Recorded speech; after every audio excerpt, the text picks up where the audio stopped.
नमस्कार दोस्तों, welcome back to curious for the daily dose of Indian football. तो सबसे पहले भाई happy republic day to every Indians. And बात स्टार्ट करनी है यहाँ पे ईगो स्टिमेज के फ्यूचर से, क्योंकि काफी सारे जो एएफएफ के ऑफिशियल्स है उनके मन में भी अब डाउट रेज होना स्टार्ट हो चुका है कि क्या उनके साथ कंटिन्यू करना चाहिए नहीं करना चाहिए। Not only AFF officials, sport ministry की ओर से भी अभी एएफएफ में यहाँ पे इंक्वायरी आने लगी है कि जो हम यहाँ पे बजट आपको दे रहे हैं उसका किस तरह से आप यूटिलाइजेशन कर रहे हो, क्या आपके ट्रू इंटेंशन, क्या आपका फुटबॉल के रिगार्डिंग विजन है। उन सब के ऊपर यहाँ पे क्वेश्चन पूछे जा रहे हैं, क्योंकि बिफोर दी एशियन कप यहाँ पे जो ईगो स्टिमेज की ओर से कमेंट आया था कि हमारे लिए एशियन कप इंपॉर्टेंट नहीं है, हमारा जो फोकस है वो यहाँ पे क्या बोलते हैं कि वर्ल्ड कप क्वालिफायर्स है। तो उसके बाद यहाँ पे स्पोर्ट मिनिस्ट्री का कहना है कि अगर आपके लिए एशियन कप ही इंपॉर्टेंट नहीं है तो फिर हम फुटबॉल में पैसा क्यों इन्वेस्ट कर रहे हैं।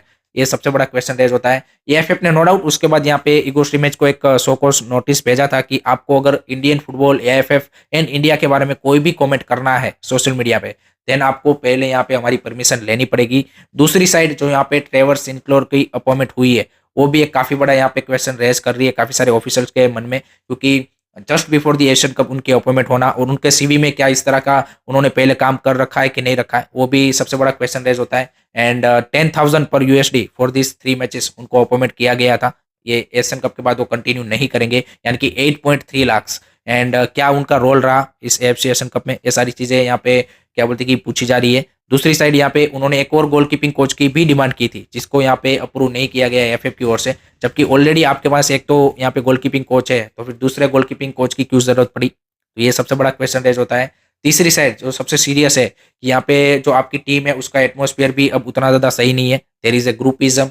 एंड दो तीन जो सीनियर प्लेयर है वही सारे डिसीजन ले रहे हैं, उन्हीं के भरोसे वाले प्लेयरों को सिलेक्ट किया जा रहा है। तो ये सारी चीजें भी बाहर निकल के आ रही है। तो कंप्लीटली यहाँ पे क्या बोलते हैं कि ईगो स्टिमेज ने मैस करके रखा है। एंड नेक्स्ट थर्सडे को यहाँ पे एएफएफ की जो टेक्निकल कमेटी है उसके साथ यहाँ पे ईगो स्टिमेज की दिल्ली में मीटिंग होगी। वहाँ पे जो एएफसी एशियन कप का सारा परफॉर्मेंस है, सारी चीज़ें है, उसको रिव्यू किया जाएगा, कोचिंग स्टाफ को भी रिव्यू किया जाएगा। एंड उसके बाद यहाँ पे आगे का डिसीजन बनता हुआ दिख रहा है। बट अगर आई थिंक जो सबसे सीरियस चीज़ है वो है यहाँ पे ड्रेसिंग रूम। अगर आपका टीम का माहौल उस तरह का नहीं है और उसमें इस तरह की चीजें हो रही है और कोच ने अगर टीम का कमांड अगर लूज कर दिया है, देन आई थिंक हमारा जो वर्ल्ड कप क्वालिफिकेशन राउंड 2 के मैचेस है अगेंस्ट अफगानिस्तान, वो भी काफी ज्यादा सीरियस डेंजर में पड़ जाता है। क्योंकि ऐसी टीम माहौल के साथ चाहे आप कितने भी आपके पास अच्छे प्लेयर हो, कैसे भी टेक्टिक्स लेके जाओ, आई थिंक वो टीम वहां पे परफॉर्मेंस नहीं निकालेगी। एंड आई थिंक कहीं ना कहीं हमारा जो राउंड 3 है वो भी अब खतरे में पड़ता हुआ दिख रहा है। तो I think this is a high time कि ego match must be set and we need to move on. क्योंकि अगर टीम का माहौल सही नहीं है देन आई थिंक या तो आप प्लेयर को निकाल सकते हो या तो आप कोच को निकाल सकते हो। प्लेयर तो मोस्ट अनलाइकली है कि सारे इतने सारे प्लेयर आप क्या बोलते हैं कि छोड़ के जाएंगे। So I think right decision is to move on to the next coach. So let's see यहाँ पे एफएफ फाइनल डिसीजन जो यहाँ पे एग्जीक्यूटिव कमेटी है उसमें क्या बनाती है, वो देखना इंटरेस्टिंग सा बन जाता है। लेट मी नो गाइस आप भी क्या सोचते हो, कमेंट सेक्शन में जरूर बताना। उसके बाद बात करने गाइज यहाँ पे एएफसी एशियन कप के बारे में। And officially India finish the AFC Asian cup with the last position. जी गाइज 24th पोजीशन पे हमने फिनिश किया है with the 0 goal 0 point earn. बाकी सारी टीम ने, किसी ने गोल किया है, किसी ने पॉइंट अर्न किया है, सब कुछ किया है। इंडिया ने कुछ नहीं कर पाई है। एंड राउंड ऑफ 16 के लिए यहाँ पे 16 टीमें क्वालिफाई हो चुकी है, जिसमें भाई यहाँ पे इंडोनेशिया वर लकी, क्योंकि यहाँ पे ओमान ने किर्गिस्तान के सामने कल वाले मैच में यहाँ पे ड्रॉ कर दिया है, तो उसके चलते इंडोनेशिया यहाँ पे क्वालिफाई कर गई है। एंड ओमान ने यहाँ पे तुरंत ही अपने हेड कोच को यहाँ पे सेक कर दिया है। तो इंडिया को भी वहां से सीखना चाहिए कि एशियन कप में अगर आपका परफॉर्मेंस नहीं आता देन आपको एक नए साइकिल में एक नए कोच के साथ आगे बढ़ना चाहिए। बट अनफॉर्चुनेटली हमारे यहाँ पे वो अभी तक हुआ नहीं है।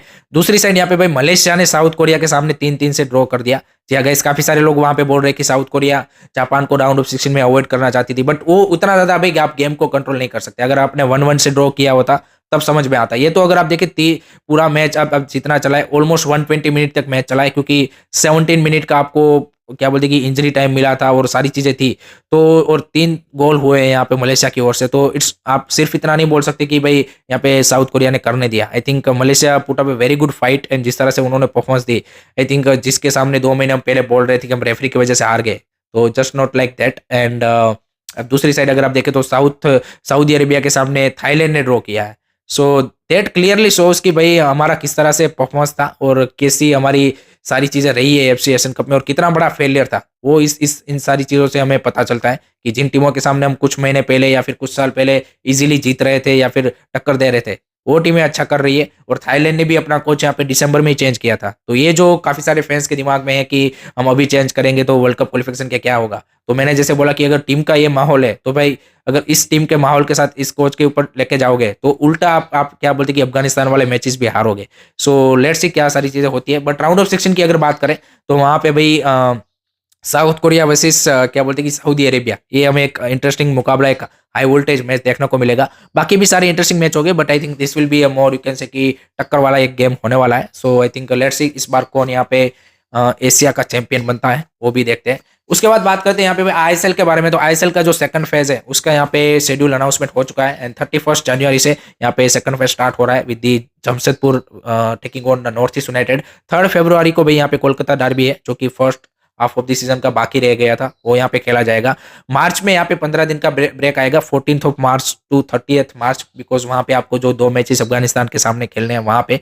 एंड उसके बाद यहाँ पे 14 अप्रैल तक यहाँ पे जो आपका जो ग्रुप स्टेजेस के मैचेस है वो चलेंगे एंड उसके बाद यहाँ पे प्ले ऑफ स्टार्ट होंगे। So I think this is the first time कि यहाँ पे जो आईएसएल है वो अप्रैल मंथ में आईपीएल के साथ चलेगा। तो this is a good change to be honest, ये जरूरी था। एंड उसके अलावा यहाँ पे जो रात के जो किक ऑफ थे 8 बजे वाले उसको अब 7:30 कर दिया गया है। So that's also good decision from the ISL. So I think काफी सारी चीजें यहाँ पे डेवलपमेंट में हुई है आईएसएल के भी। सो let's C second half of the season में कौन सी टीम यहाँ पे बेटर परफॉर्मेंस करती है। उसी के साथ यहाँ पे जो केरला ब्लास्टर के लिए एक बड़ा झटका लग चुका है वो है यहाँ पे क्वेमे पेपरे को इंजरी हो चुकी है एंड नी इंजरी है, सीरियस इंजरी लग रही है एंड मे बी वो यहाँ पे 2-3 मंथ्स के लिए बाहर हो सकते हैं या फिर पूरा जो सीजन है अभी का वो यहाँ पे मिस कर सकते हैं। तो that's a big blow for Kerala blaster, क्योंकि हम सबको पता है कि कितने क्रुशल उनके लिए प्लेयर अभी बन चुके हैं एंड उनका ना होना I think that's a big blow for Ivan Vukomanovic team. So let's see कितना कब तक के लिए वो बाहर होते हैं। I think already they lose Adrian Luna, one of their key player, and अब यहाँ पे क्वेमे पेपरे का भी लूज होना I think big blow for the Kerala blaster. उसके बाद बात करते हैं यहाँ पे कलिंगा सुपर कप में कल दूसरा सेमीफाइनल खेला गया between Odisha FC and Mumbai city FC and Odisha FC ने भाई 1-0 से हरा दिया। They were the favourites because settle team सारी चीजें है, बट लास्ट में जो फाइट हुई I think that's a little bit you can say कि not the right thing from the Mumbai city side to be honest. I think जिस तरह से ग्रिफिथ्स ने वो क्या बोलते कि डेलगोडो के ऊपर जिस तरह से जेस्चर किया, गुरकीरत ने जिस सारी चीजें हुई, I think this is the second और third time. I think Kerala blaster के सामने जब पहला मैच होम पे खेल रहे थे उस टाइम पे रेड कार्ड खाए थे लास्ट में, फिर मोहन बगान के साथ जो सारा चीज सिनारियो हुआ, ग्रेग स्टुअर्ट, आकाश मिश्रा सबको रेड कार्ड मिले और अब ये फिर से होना। और आई थिंक पीटर क्रिट के भी क्लियरली यहाँ पे खुश नहीं दिख रहे थे। उन्होंने भी आफ्टर द मैच ये बोला है कि अगर ये सारी चीजें चेंज नहीं होती then this is not my group and we need to change player, इतने यहाँ तक उन्होंने बोल दिया है। सो डेफिनेटली आई थिंक जो कुछ प्लेयरों का बिहेवियर है आई थिंक डेफिनेटली एक इमोशन में आके आपकी सारी चीजें हो जाती है। बट अगर आप देखेंगे कि मैच सिचुएशन क्या था और किस तरह से सारी चीजें चल रही थी और अगेन सेम मिस्टेक को रिपीट करना, I think that's the offend to be honest and offence and उसको यहाँ पे डेफिनेटली आगे आने वाले टाइम में लेट्स सी मुंबई सिटी किस तरह से हैंडल करती है। एंड लास्ट में बात करते हैं गाइज यहाँ पे वुमेन्स टीम में भी काफी सारे चेंजेस हुए हैं जहाँ पे नए हेड कोच की अपॉइंटमेंट हो चुकी है। लेंगाम चाओबा देवी जो कि फॉर्मर इंडियन प्लेयर भी रह चुकी है, फॉर्मर इंडियन नेशनल टीम के लिए असिस्टेंट कोच भी थी and currently kick start FC जो आईडब्ल्यूएल में है वहाँ पे उनके लिए हेड कोच है, तो उनको अपॉइंटमेंट किया गया है। और उसके असिस्टेंट कोच के तौर पे यहाँ पे प्रिया पीवी को अपॉइंटमेंट किया है जो कि इंडिया अंडर 17 वुमेन्स टीम के साथ भी जुड़ी हुई थी। तो ये 2 अपॉइंटमेंट हुई है। और उसके अलावा यहाँ पे हमारी जो वुमेन्स टीम है वो यहाँ पे फरवरी में जो फीफा विंडो आ रही है 19 फरवरी टू 28 फरवरी, उसमें यहाँ पे तुर्किश कप खेलने जाएंगी जो इससे पहले भी 2 बार खेल चुकी है 2019 एंड 2021 में। सो ये 2 चेंजेस यहाँ पे वुमेन्स टीम में भी हमें देखने को मिले हैं। सो लेट्स सी वहाँ पे वुमेन्स टीम की भी किस तरह से परफॉर्मेंस रहती है वो भी इंटरेस्टिंग रहेगा। So that's it from my side guys regarding today's Indian football news. I hope कि आपको वीडियो पसंद आया होगा। Keep supporting Indian football, don't forget to like subscribe करिए। जय हिंद, जय भारत।